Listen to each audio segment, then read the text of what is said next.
Quando a gente fala de lesões gengivais de origem sistêmica, então existem algumas desordens mucocutâneas que têm manifestações gengivais. Alguém lembra de alguma? Isso aí. Então, o líquen plano, acho que é das características mais... Qual é a característica mais patognomônica do líquen plano? As estrias de... Não era? Wickham, né? Vai chegar lá. Ai, meu Deus. Tenso. Deve ter saído do trilho. Eu quebrei a porta. Você quebrou a porta? Marcelo, Alexandre, eu acho que... Acho que eu destruí o patrimônio. Pronto, agora fica todo mundo trancado aqui sem poder sair. Não? Nada. Então, das mucocutâneas, a mais comum que apresenta manifestação gengival é o líquen plano, tá? E aí essa manifestação gengival é encontrada em quase metade dos pacientes que apresentam o líquen. Já vi muitos concursos pedindo questão de líquen plano, tá?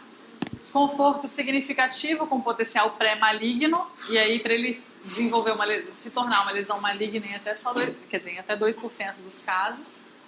Como manifestação, a gente tem essas estrias que vocês me falaram, que são as estrias de Wickham. Então, já vi questão de prova, onde perguntava qual era a patologia, e aí que apresentava essas coisas, e uma delas eram as estrias, então rapidinho dá pra gente chegar ao líquen plano, prurido, e podem permanecer por anos. Oi, tudo bem? Só para não perder a Cuidado. Obrigada. Os aspectos clínicos podem ser papular, reticular, forma de placa, atrófico, ulcerativo e bolhoso. Também já vi questão, vai estar no final da apostila de vocês, perguntando quais os aspectos clínicos do líquen. E aí a gente tinha que saber quais eram. O regime terapêutico, controle de placa, que geralmente é o que a gente faz em todos os casos de doenças gengivais e periodontais. Tratamento antifúngico, pode ser usado corticosteroide tópico também. Depois do líquen, a gente tem o pemphigoide, tá? Que vai acontecer o quê? Acontecem bolhas que separam o conjuntivo de epitélio. Então, isso acontece no pemphigoide. Porque outras patologias, essas bolhas acontecem em outra região, tá? No caso do pemphigoide, é na membrana basal. Então, você separa epitélio de conjuntivo entre os dois. Existe o pemphigoide benigno da membrana mucosa, e é onde só as mucosas vão ser afetadas, e o pemphigoide cicatricial, que é aqueles que vocês veem nos livros de patologia, que tem um aspecto muito pior, que o paciente tem aqueles sintomas oftálmicos também. A predileção é por mulheres acima dos 50, estou quase lá, eu e a sua sogra. Cavidade bucal costuma ser o primeiro local da atividade da doença. Então, manifestação deles: lesões descamativas da gengiva, eritema na gengiva inserida, bolhas, e aí tem o sinal de Nikolsky positivo. Vocês já ouviram falar nisso? Que é aquele que a gente aperta e a bolha se forma, né? As manifestações: as bolhas intactas, elas são amareladas ou hemorrágicas, e aí elas vão ser rompidas. Vão ficar as úlceras, e o tratamento você tira a placa também, assim como no líquen plano, uso de clorexidina e corticoide tópico. Aí a gente passa agora para o pênfigo vulgar, que é autoimune. E aí a formação de bolha é intraepitelial. Vocês lembravam que a outra era separando o epitélio de conjuntivo? No caso do pênfigo vulgar, é dentro do epitélio. Um era entre um e outro, e nesse é dentro do epitélio. Pode ocorrer em qualquer idade, é mais observada na meia-idade ou nos idosos. A formação das bolhas, as lesões são úlceras aftosas, são descamativas, têm erosão e ulceração. Tratamento: o paciente deve ser encaminhado rapidamente para o dermatologista, fazer controle de placa dele e corticosteroide tópico. Mais outra, eritema multiforme, doença vésico-bolhosa,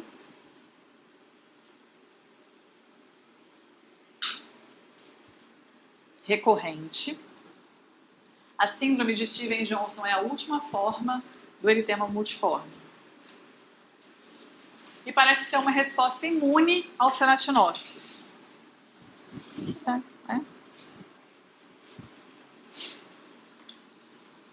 Então, o mal-estar geral desse paciente vai preceder o início das lesões, tem uma variante autolimitada com envolvimento bucal mínimo, tá? E aí tem a variante progressiva também, que é muito grave. Ocorre em qualquer idade, indivíduos mais jovens, e aí chega a envolver em até 60% dos casos a mucosa bucal. Característica, a gente tem tumefação de lábio, formação de crosta no vermelhão do lábio, que eu acho que é uma das mais comuns e mais sabidas, né?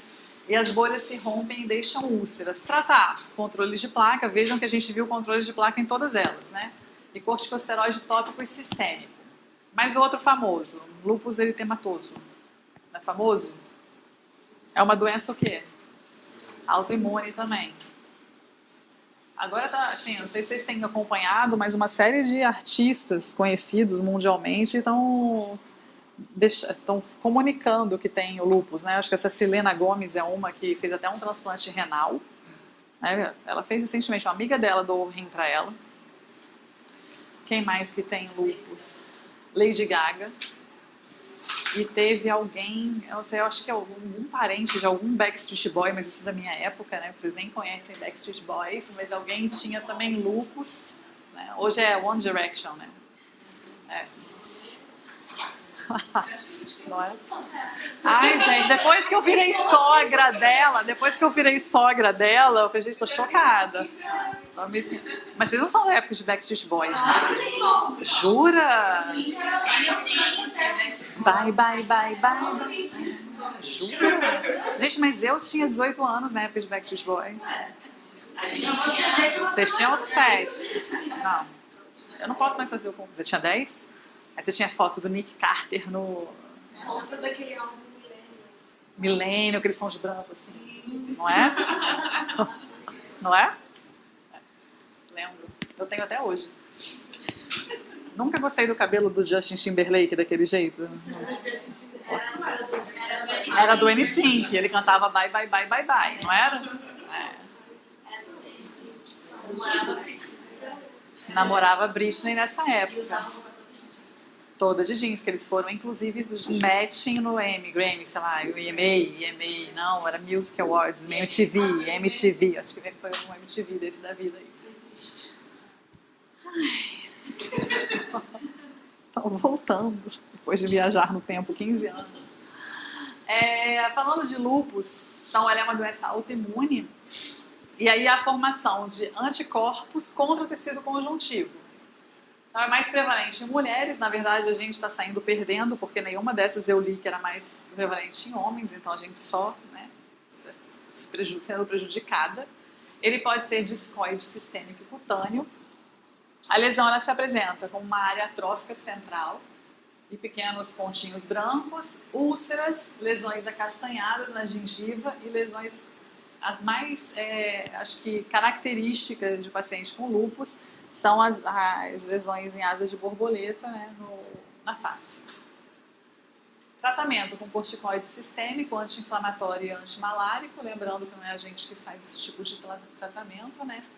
Além disso, a gente tem as desordens multicutâneas induzidas por medicamentos, como a gengivite hiperplásica, que pode ser, assim como vocês me falaram, desencadeada pela nifedipina, fenitoína e ciclosporina A. E aí, além disso, com antineoplásicos, enfim, azatioprina. Além disso, reações alérgicas. Então, alguém me fala aí uma coisa odontológica que dá muita alergia no paciente que faz alteração. O povo da prótese. O acrílico, né? Aí você tira a prótese total, fica desenhada igualzinho, não fica? Não é assim? Jura? Ficou grave assim? Foi tudo? Uhum. Mas ficou feio. Então, assim, isso aqui dá pra ver o grampo, né? Onde passa a grade. Então, assim, a gente pode ter alergia aos materiais restauradores, ocorre aí de 12 a 48 horas depois do contato, geralmente mercúrio e níquel, o ouro menos, né? E os acrílicos das próteses, por exemplo, os provisórios.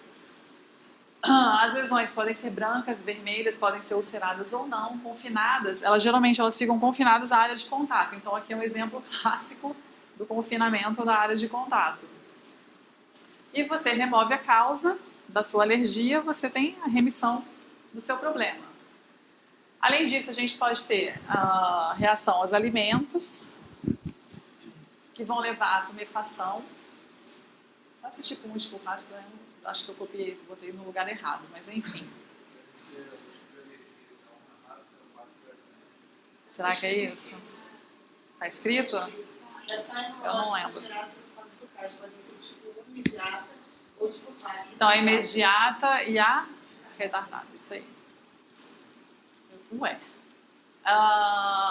Paciente, a gente conhece, a gente ouve muita história de paciente alérgico a amendoim a pólen de vidroeiro. Isso eu realmente nunca conheci uma pessoa alérgica a pólen de vidroeiro. Tipo assim, né?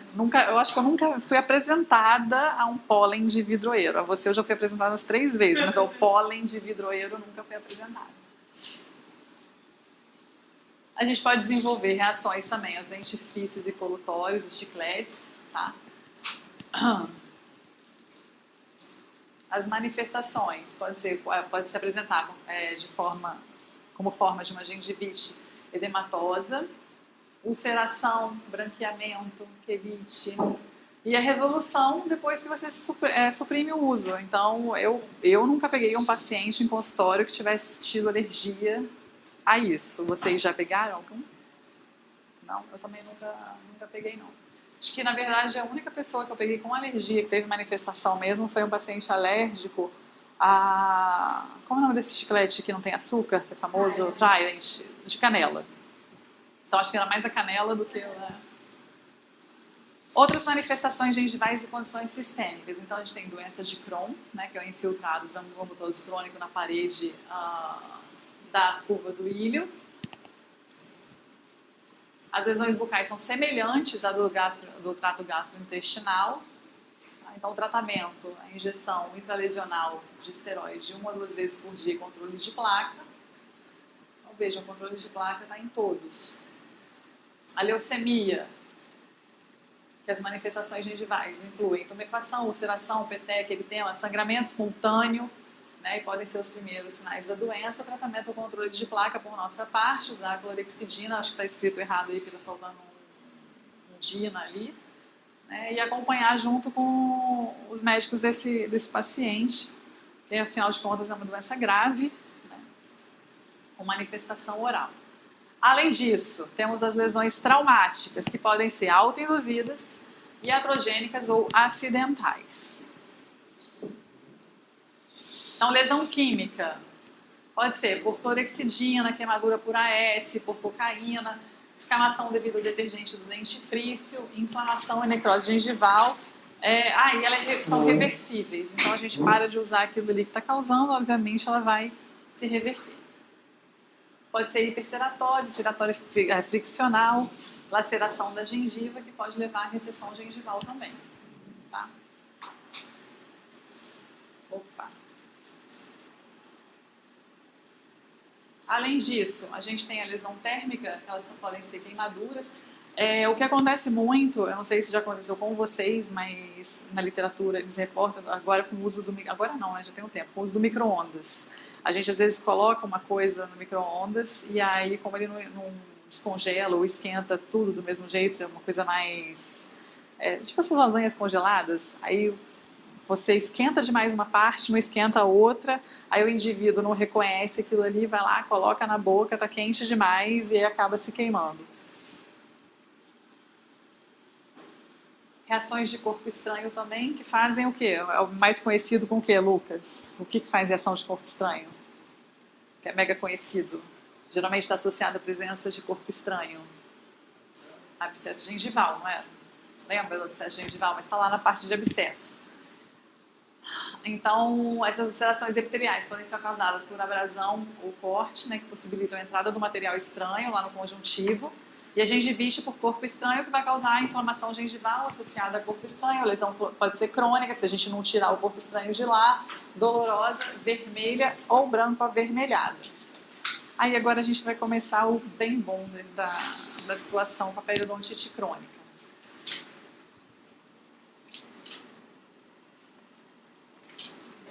Então a gente viu que as outras lesões, se você tira o estímulo, você tem a remissão delas, a regressão, não é isso?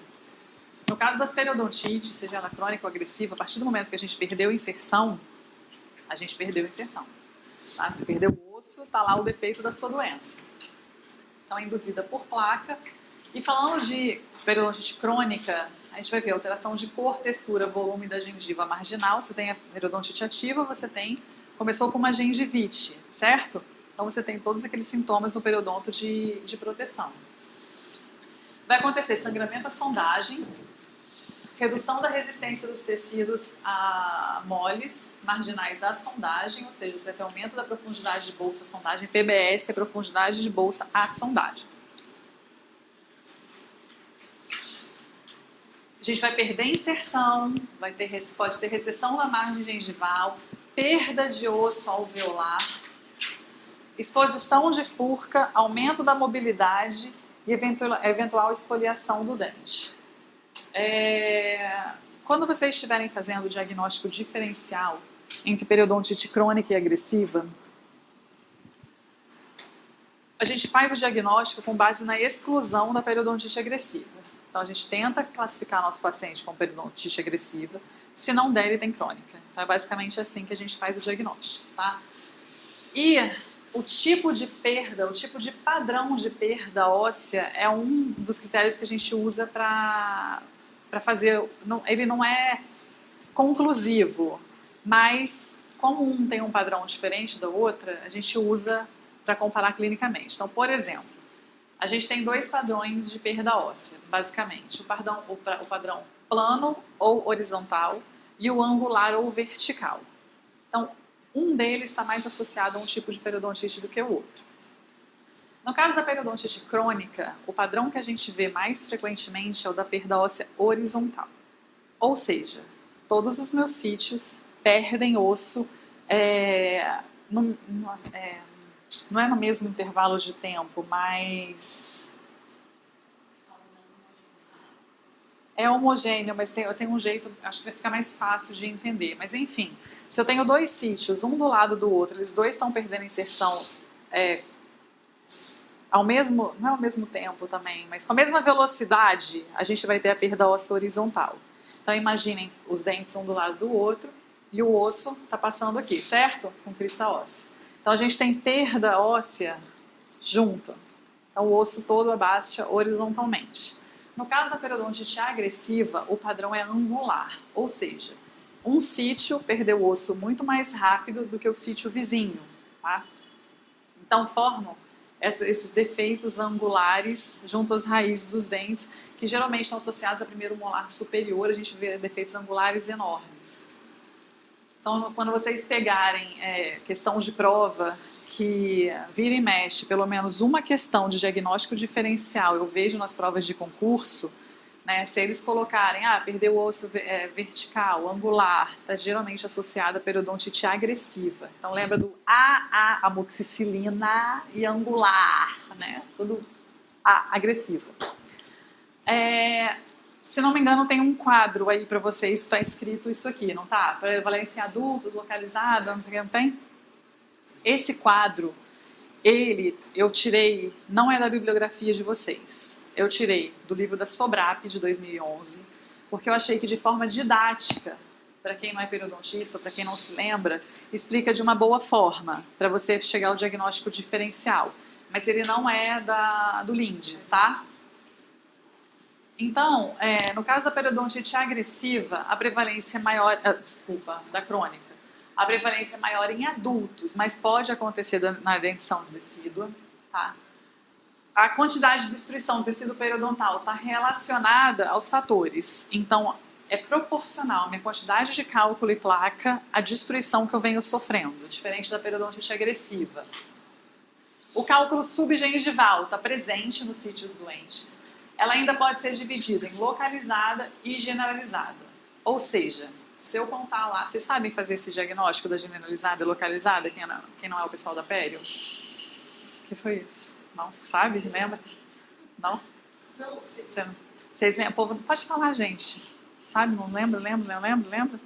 Mais ou menos, não lembra? Então é assim. Então, por exemplo, a gente tem facilitar a minha vida, tá? Se eu tenho um paciente com 10 dentes, quantos sítios a gente tem em cada dente? Ele tem quantos sítios no total? 60% não são 100% dos sítios dele? E aí, quantos? Aí eu quero saber a porcentagem, para saber se é localizada ou generalizada, porque até 30% é localizada, acima de 30% generalizada. Aí eu vou contar lá no meu periograma quantos sítios desse total de 60 meu paciente perdeu inserção. Então, para facilitar a minha vida, eu vou dizer que ele perdeu inserção em 30 sítios. Aí a gente faz a regra de 3. Então, 60x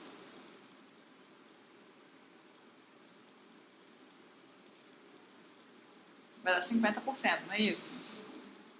Então, eu estou dizendo aqui que do total de 60 sítios do meu paciente, 50% desses sítios perderam inserção. E aí eu sou o quê? Periodontite crônica generalizada. Beleza? Para a gente fazer isso aqui, para saber se é agressiva, é generalizada ou localizada, é diferente, tá? Quando chegar lá eu explico para vocês. A gente faz de outra forma, não é baseado no total de sítios.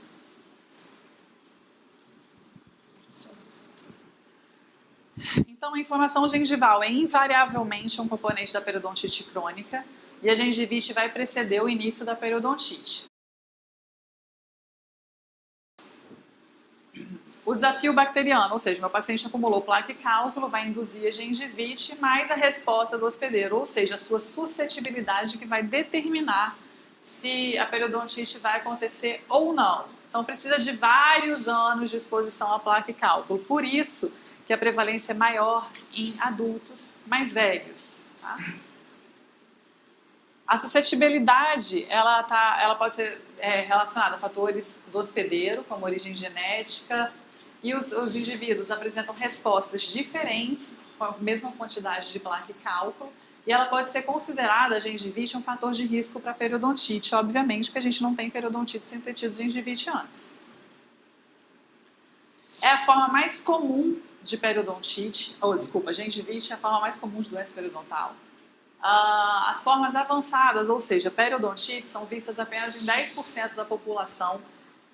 Em estudos, em pesquisas científicas, vocês vão encontrar prevalências maiores, mas o livro do Linde diz que são 10% da população. A idade de início e a taxa de progressão vão variar, são influenciadas por fatores genéticos e de risco ambientais. Então, olha lá, a prevalência, a extensão da perda de inserção, ela é considerada baixa se o paciente perdeu inserção entre 1 e 10 sítios. Ela é considerada média de 11 a 20 sítios e alta mais de 20 sítios doentes. A progressão geralmente é lenta. Em algum estágio ela pode ter um pico de reabsorção óssea e perda de inserção mais rápida, mas geralmente é lenta. E a destruição não vai afetar todos os dentes da mesma forma. Tá? Não vai afetar da mesma forma. Fator de risco. Então, o que é o fator de risco? Vocês já ouviram falar em fatores de risco, certo? Então, aumenta a minha predisposição até uma determinada doença, não é isso? Tá. Então, o Linde, ele define fator de risco como um aspecto ou estilo de vida, uma exposição ambiental ou uma característica herdada ou inata, que, baseada na evidência epidemiológica, é conhecida por estar associada a determinada doença. Então, qual o fator de risco está associado com a nossa doença periodontal? Tem a bactéria. O que mais? De comportamento. Um fator comportamental de risco. Mas o maior fator de risco é a periodontite? Tabagismo. Falou? Quem falou? Eu falei fumo. Jura? Não ouvi. Juro que a gente tô surda, não ouvi. Eles podem ser parte da cadeia causal ou predispor. Então, o tabagismo causa periodontite, por exemplo? Não, ele predispõe o indivíduo a ter periodontite, mas ele não causa. O que causa periodontite? Placa causa. O fator de risco ele aumenta a probabilidade de contrair a doença ou ter de forma mais grave. Então, vamos supor que eu invariavelmente, tabagista ou não, ia ter periodontite. Se eu fumar, o que vai acontecer? Vai piorar a minha doença, vai ser mais grave e mais extensa, ou seja, cometer mais sítios.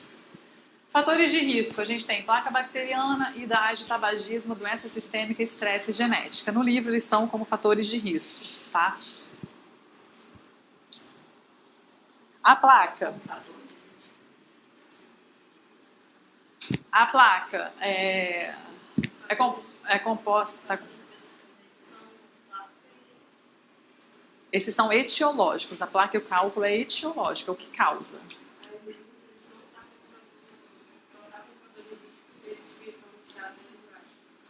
Um livro só, esses daqui. Opa. Fator de risco, você tem que ter um micro-organismo, periodonto patógeno, senão a gente não tem doença, né? E aí, idade, tabagismo, doença sistêmica, estresse genética. Mas a gente sabe que algumas coisas estão ligadas, não necessariamente ao fator causal, mas são mais indicadores de risco e fatores predisponentes do que realmente fator de risco que já são consolidados, tipo tabagismo e diabetes. Então, a placa tem que ter micro-organismo específico para agredir o periodonto, tá? E o biofilme é um fator crucial para que ocorra a doença. Sem ele, a gente não vai ter. Os biofilmes microbianos vão começar a periodontite crônica e a resposta do hospedeiro, os fatores de risco, predispõem à destruição desses tecidos e à perda de inserção. Beleza, isso tudo vocês sabem. Idade. A prevalência da periodontite ela aumenta com a idade, tá? E aí, é o que a gente está falando agora de fator de risco, é ou não é? Então é improvável que só o fato de envelhecer te deixe predisponente a ter a doença periodontal. O que acontece? Quanto mais velho eu estou sofrendo os efeitos daquilo ali, da microbiota, há mais tempo. Então eu estou mais tempo recebendo esse estímulo negativo, tá? Não pelo fato de, com a idade, pronto, periodontite. Então você tem o efeito cumulativo da doença ao longo da vida. Já o tabagismo, ele aumenta o risco até 7 vezes do paciente ter periodontite, prejudica a resposta ao tratamento, então o paciente, depois que a gente trata, ele ganha menos inserção, ele responde de uma forma pior. E os sinais e sintomas são mascarados pela diminuição do sinal inflamatório. Então, o paciente tabagista, ele é inflamado? Ele é inflamado. Mas, clinicamente, ele tem manifestação visível igual um paciente normal? Não. Então, os sinais clínicos de inflamação dele, o que a gente vê clinicamente, mascara a situação dele, né? A gengiva dele não é vermelha, a gengiva dele não sangra facilmente, né? Quando a gente fala de doença sistêmica, né, quais as doenças sistêmicas que podem influenciar no curso das doenças periodontais? Geralmente doenças que é onde há redução do número e função dos polimorfos nucleares. As drogas, fenitoína, nifedipina e ciclosporina, que nem vocês me disseram anteriormente, alterações hormonais, mas sempre no final ainda faltam estudos para concluir, né? Esse daqui é aquele meu pacientezinho que eu falei para vocês, o diabético, né? Então, foi esse primeiro molar, os 4 primeiros molares que a gente perdeu, né? Meu pacientezinho chegou lá assim. Falei, não, gente, isso não é paciente saudável sistemicamente, não é só por causa da placa. E aí veio a glicemia em jejum e a hemoglobina glicada dele. Então, geneticamente, a gente tem os polimorfismos. Tem pacientes que produzem citocinas demais. Então, tem alteração do gene da interleucina 1 beta, por exemplo, que acelera o quê? A absorção óssea. Então, os pacientes têm o risco aumentado. E aí agora a gente vai falar um pouquinho de periodontite agressiva. Em relação à periodontite crônica, alguém tem alguma dúvida? Não? Pessoal do online, se tiver alguma dúvida, é só me mandar e-mail. E aí a gente vem para a periodontite agressiva, que tem progressão rápida. Então, enquanto a crônica demora um pouco mais para o indivíduo ter, a periodontite agressiva começa com o indivíduo mais jovem e os episódios de perda óssea eles são muito mais rápidos. Então, são muito mais raras, são graves, por isso que a gente não classifica conforme a gravidade. Vocês lembram como faz a classificação da gravidade da crônica? A gente fez periodontite crônica, localizada ou generalizada com base nos 30%. E grave, leve, moderada e grave, a gente faz da seguinte forma. Se o paciente perdeu de 1 a 2 milímetros, quando você faz lá o periograma, você vai ver a perda de inserção. Se ele perdeu de 1 a 2 milímetros, ele é classificado com periodontite leve. Se ele perdeu de 3 a 4 milímetros, ele é classificado como periodontite moderada. E se ele perdeu 5 milímetros ou mais de inserção em algum dente, ele é classificado como periodontite grave, tá? Quando a gente tem aquele periograma todo cheio de número, como é que a gente vai fazer? Meu paciente perdeu 1, 2, 1, 2, 1, 2, 1, 2, teve 1, 3 e 1, 5. O que ele é? Leve, moderado ou grave? Então, vou dar uma cola aqui pra gente ajudar. Ó. Leve é 1 a 2 milímetros, moderada 3 a 4, não é isso? E grave é maior ou igual a 5. Então, vamos supor que no meu periograma, meu paciente perdeu 1, 2, 1, 2, 1, 2, 1, 2, 1, 2, em tudo. 2 sítios que ele perdeu 4 e um que ele perdeu 5. Ele tem periodontite crônica localizada leve, moderada ou grave? Porque basta um sítio, a periodontite dele é grave, porque basta um sítio dentro dessas classificações, a mais alta, para ele ser encaixado naquela classificação, tá? Então, se eu tiver perda de inserção 1, 2, 1, 2, 1, 2, 1 micro 5, ela vai ser grave, tá bom? Então, basta um sítio para a gente classificar na maior gravidade.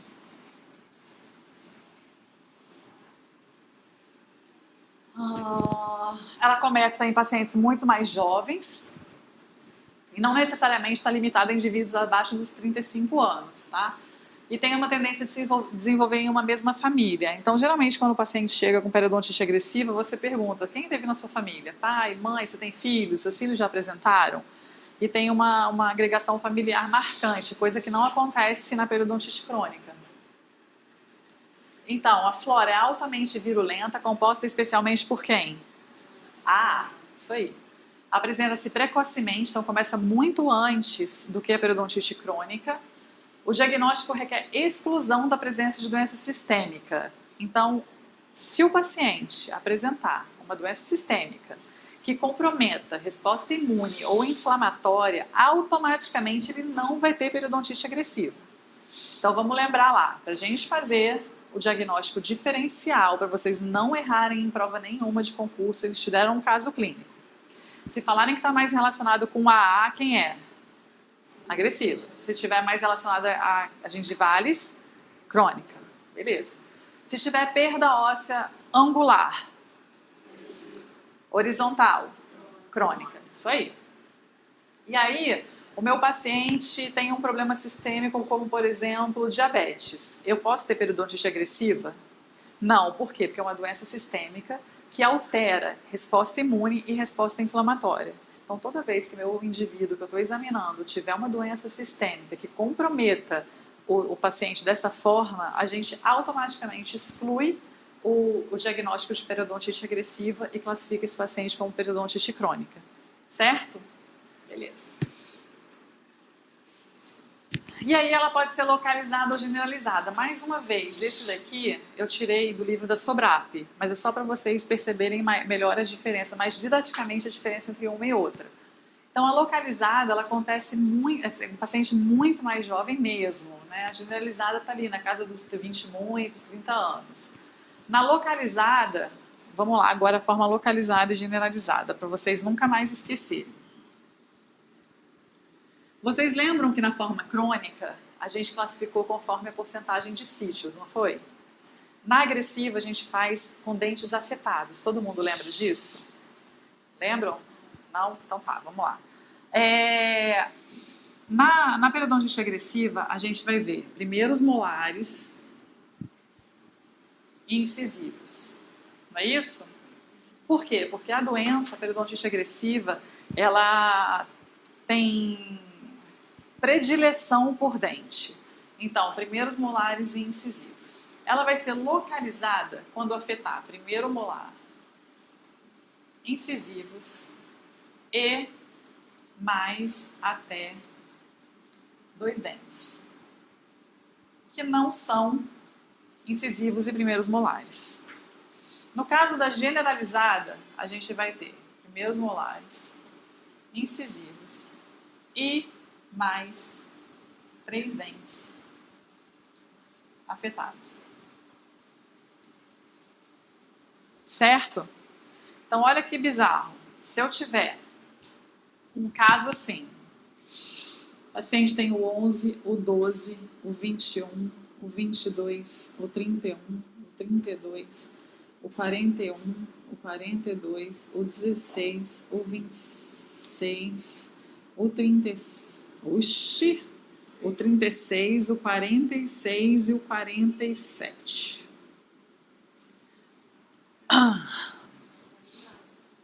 É o quê? É localizada, não é? Ah, mas olha só que legal. Peraí, eu vou piorar a vida de... Ela é localizada? Então tá, então vamos lá. Por quê? Só comete incisivos, primeiros molares e até um dente a mais, né? Aí olha que maneiro, quer ver? Aí a gente faz assim, ó. Um 11, um 16, um 13, um 23 e um 43.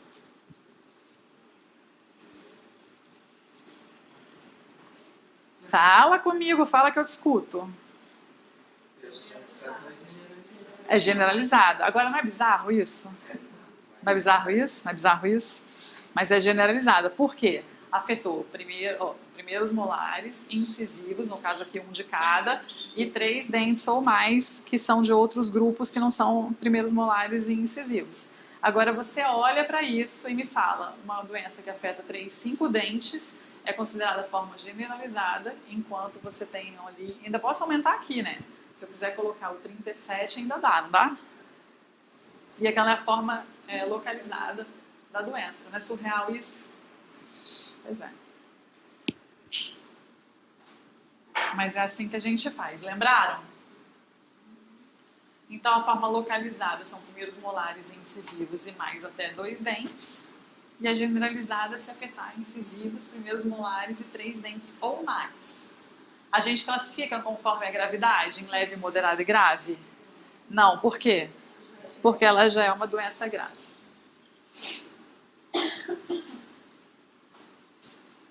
Então, a classificação e síndromes clínicas. A história médica não é significativa, tem rápida perda de inserção e destruição óssea, agregação familiar que a gente não vê na periodontite crônica, quantidade de depósitos microbianos são incompatíveis com a gravidade. Então, às vezes, você olha e fala, caraca, eu tenho que raspar meu paciente que tem periodontite agressiva e você não acha um cálculo subgengival do cara. Né? Proporções elevadas de AA e porfiromonas, anormalidades de fagócitos, tá? Os macrófagos são hiperreativos, ou seja, os macrófagos, lembra que eles produzem citocinas pró-inflamatórias? Então, se meu macrófago é hiperreativo, imagina como é que está a minha produção de citocina pró-inflamatória. Se os pacientes apresentam produção elevada de prostaglandina E, interleucina 1-beta, que faz reabsorção óssea, progressão da perda de inserção e perda óssea pode ser autointerrompida. Então, ela tem um caráter de exacerbação e quiescência. Então, você tem surtos, ela é episódica, tem surtos de perdas grandes e autolimitadas. Perda de inserção incidental. Então, são pacientes que apresentam a perda de inserção e não estão se enquadrando em nenhum critério de diagnóstico específico para periodontite crônica e agressiva. São as nossas incógnitas, né? É um grupo de alto risco para periodontite, por exemplo, recessões associadas com trauma ou posição do dente, perda de inserção associada com os terceiros molares impactados, escovação traumática. Enfim, se a gente for ver o paciente que faz trauma de escovação, ele pode ter perda de inserção grande, desde canino até molar, né? Tábua óssea vestibular na maxila mais fina, então reabsorve mais rápido, então ele tem perda de inserção, mas ele não está incluído nem na periodontite crônica, nem na periodontite agressiva. Falando de epidemiologia um pouco, as formas agressivas da doença periodontal são detectáveis em todas as idades, tanto na dentição decídua e permanente. Na dentição decídua, afeta crianças em até 11 anos, com a frequência variando até quase 5%. e não necessariamente a forma agressiva da doença, podendo ser crônica. Então, se o concurso te perguntar se uma criança pode ter periodontite crônica, ela pode ter periodontite crônica. É comum? Não, é muito raro, mas pode acontecer. E o concurso gosta do raro, mas pode acontecer, né? Na dentição permanente, acontece em indivíduos entre 13 e 20 anos, com uma prevalência menor do que 1%. Os países subdesenvolvidos têm relação com o subdesenvolvimento e relação socioeconômica também. Por quê? Porque o paciente tem menos acesso à saúde, né? Fazendo triagem, né? A gente vai medir perdas de inserção, fazer radiografia interproximal. E aí, de 7 a 9 anos, a distância da crista óssea até a JCE em molares descidos tem que ser de 0 a 1,4 milímetros. Em permanentes, até meio milímetros, e em adultos, de 2 a 3 milímetros. Por que eu coloquei esses números? Porque o concurso gosta de número, né? O exame periodontal deve ser feito como parte da consulta de rotina, o que às vezes não acontece. Então você olha, de repente o paciente tabagista não chega com sinal clínico de inflamação nenhum, o dentista acha que está tudo certo, a gente não faz a sondagem e aí não descobre nada. Então imagina só, você olharia para uma gengiva assim, para os dentes assim, diria que tem uma sondagem de 9 milímetros aí? Não, então tem que se fazer parte da rotina. Eu sei que é um procedimento demorado, desgastante, mas tem que ser. A forma da gente detectar perda de inserção é através da sondagem periodontal. O exame interproximal ele pode ser usado também. O diagnóstico diferencial ele vai ser feito com base na exclusão da agressiva. Então a gente tenta enquadrar o paciente na agressiva, não está dando, não está entrando, é crônica. Tem doença sistêmica que envolva resposta imune e inflamatória? Crônica, tá? Então, falando de etiogenia e patogenia de novo, a destruição dos tecidos de inserção, a destruição grave dos tecidos de inserção periodontal em idades jovens, ou acontecem porque os agentes causadores, a minha placa é altamente virulenta, ou porque eu sou mais suscetível àquilo, ou ainda juntou tudo, coitado do paciente, que tem a soma de todos os fatores. Então, só para vocês não ficarem com saudade, o AA, que é sensível a qual antibiótico? A amoxicilina, né? Ele é um bastonete gram-negativa anaeróbio facultativo não móvel, está presente em 90% dos casos da periodontite agressiva e tem os fatores que são capazes de causar a doença. Além disso, tem a resposta direcionada para eles, resposta imune específica. E a gente vê que a gente teve tratamento, no sucesso no tratamento periodontal, se os níveis deles diminuem. Então, esse quadro vocês têm na apostila também, não tem? São o que cada fator de virulência dele, como por exemplo a leucotoxina, o que eles fazem? Destrói leucócito e polimorfo e macrófago. Então tem o fator de virulência aí, e o que esse fator de virulência faz de ruim para o tecido periodontal do paciente. O dano bacteriano ao periodonto, ele pode ser ação direta ou o quê? Indireta. A direta sou eu o quê? Eu patógeno causando o problema. A indireta sou eu patógeno induzindo o corpo a reagir, né? Nosso hospedeiro vai responder de forma local e sistêmica através do recrutamento de polimorfo, células beta, células B, plasmócitos. Há também a presença de porfiromonas gengivales no caso de periodontite agressiva, mas o grande responsável quem é? O A. Aspecto genético de suscetibilidade do hospedeiro. Então, a porcentagem de irmãos afetados no caso da periodontite agressiva, pode afetar 50% dos irmãos. Então, se um irmão tem, você já pergunta para o irmão de vocês, chegando em casa, já dá uma olhada, se ele tiver 50% de chance de você desenvolver. E aí, a agregação desses casos familiares indica o quê? Que esses fatores podem ser importantes na suscetibilidade do indivíduo. Além disso, a gente tem os aspectos ambientais, né? O tabagismo é um grande fator de risco para o paciente também com a periodontite agressiva. Então, as formas agressivas de doença são consideradas multifatoriais, se desenvolvem como resultado das interações dos genes e o meio, e ela é resultado dessa não capacidade que o hospedeiro tem de lidar com a agressão do patógeno que causa, que é o quem? O AA, né? Então, assim, o hospedeiro não consegue lidar com essa bactéria e com os fatores de virulência que tem para conseguir conter essa doença. O diagnóstico é feito como? Clinicamente, microbiologicamente, avaliar a defesa do seu hospedeiro, geneticamente. No diagnóstico clínico, a gente tem que ter histórico médico e dental específico do paciente. Por que o histórico médico? Porque se ele tiver uma doença sistêmica que influencia imune e inflamatória, ele está excluído da periodontite agressiva. Então você tem que se perguntar, existe perda de suporte periodontal? Tem, tá bom. Mas aí essa perda de inserção está acompanhada da formação de bolsa ou é recessão? Porque tem diferença. Quando a gente tem trauma de escovação, por exemplo, promovendo a perda de inserção, a gente tem formação de bolsa? Não, você tem perda de inserção, mas a sua profundidade de sondagem não aumenta. Todo mundo visualizou isso? Sua raiz fica exposta, mas quando você coloca a sonda onde está a margem gengival, ela vai entrar muito? Não vai. Existe causa plausível para perda de inserção que não seja periodontite? Então tem placa? Tem outra causa para esse paciente estar tendo isso? Existe outro processo simulando a doença periodontal por formação de pseudobolsa, que às vezes a gente vai sondar, vai ver profundidades aumentadas e na verdade o paciente não teve perda de inserção. Você tem um edema, que está aumentando essa profundidade, e você pode confundir isso com perda de inserção e classificar o paciente como periodontite errado. E aí, a periodontite crônica agressiva ou necrosante? Então, a necrosante é mais fácil de excluir aí, né? Então, dói demais, a periodontite crônica agressiva dói? Então, dói demais, o paciente geralmente é imunossuprimido, tem a formação de ulceração, né? E aí a gente fica entre a crônica e a agressiva, mas agora vocês já sabem fazer o diagnóstico diferencial. No caso do diagnóstico microbiológico, para que a gente faz? Porque existem patógenos que estão muito mais associados com uma forma de doença do que com outra.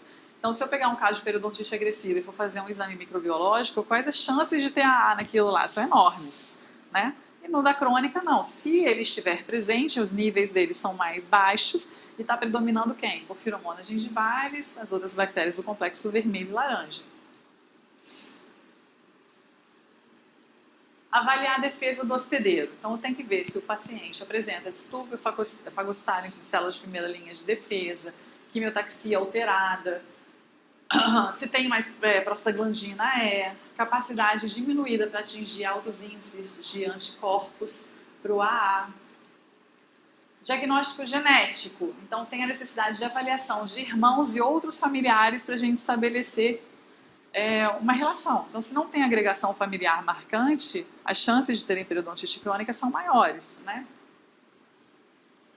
Então, ajuda também a estabelecer a necessidade de monitoramento. Ou seja, se eu sou da família de alguém que tem, as chances de eu ter são grandes. Então, você monitora aquele indivíduo. Recentemente, lá na faculdade, a gente está tratando uma paciente que tem periodontite agressiva, ela está em manutenção de 4 em 4 meses, e ninguém nunca tinha avisado para ela que tem esse perfil familiar, né? Ela não sabia que tinha periodontite, enfim. E aí eu perguntei dos filhos, né? Ela tinha um filho de 20 e poucos anos e uma filha também, mas eu não lembro agora de cabeça a idade. Aí eu pedi radiografia do filho, o filho já começou com perda de inserção, nem sabia. Então a gente colocou ele para monitorar e a filha, que é mais nova, já está também fazendo as consultas mais regularmente para a gente evitar que ela tenha doença precocemente. E aí a intervenção terapêutica, né? O tratamento ele deve ser iniciado logo que o paciente for diagnosticado, porque não tem o que adiar, né? O sucesso vai depender da eliminação ou diminuição dos níveis do patógeno causador e proporcionar um ambiente de saúde a longo prazo. Por quê? A gente consegue manter essas visitas de intervalos de manutenção de terapia periodontal de suporte com intervalos um pouco maiores, né? O elemento diferencial do tratamento da periodontite agressiva refere-se a afetar a composição e não somente a quantidade da microbiota. Por quê? Se eu sou um paciente que tem lá na minha flora normal AA, adianta eu ficar tentando raspar e tudo mais? Ok, adianta, vai melhorar. Mas o que eu quero? Quero que esse AA saia. Então a gente tenta restabelecer a flora dele, favorecer os benéficos para que esse AA não tenha lugar e nem nutriente para ele se restabelecer, mas isso não é fácil. Então é difícil eliminar o AA com a terapia mecânica convencional. O uso de antibióticos, conforme a gente viu na aula passada, como complemento racional, tá faltando um Czinho aí, para o debridamento mecânico, a gente lança a mão nesses pacientes com periodontite agressiva, que é o metronidazol e a amoxicilina, né? A gente trata o paciente, faz essa reavaliação 4 semanas depois e até 6 semanas. O que é essa reavaliação? Quando o paciente chega, a gente sonda o paciente inteiro, 6 sítios por dente. A gente vai marcar... Dor de quê? Ai, relaxa. Tamo junto. E aí a gente reavalia para saber qual é o efeito daquela terapia. Então, meu paciente ganhou a inserção, a profundidade de bolsa diminuiu, ele apresenta sangramento ainda. Então, isso tudo vai determinar o intervalo que ele vai fazer a visita da terapia periodontal de suporte. O teste microbiológico, ideal que fosse feito de 1 a 3 meses depois. Para quê? Para a gente ver se a gente conseguiu diminuir a quantidade de níveis desses patógenos ou então suprimir, né? Eliminou.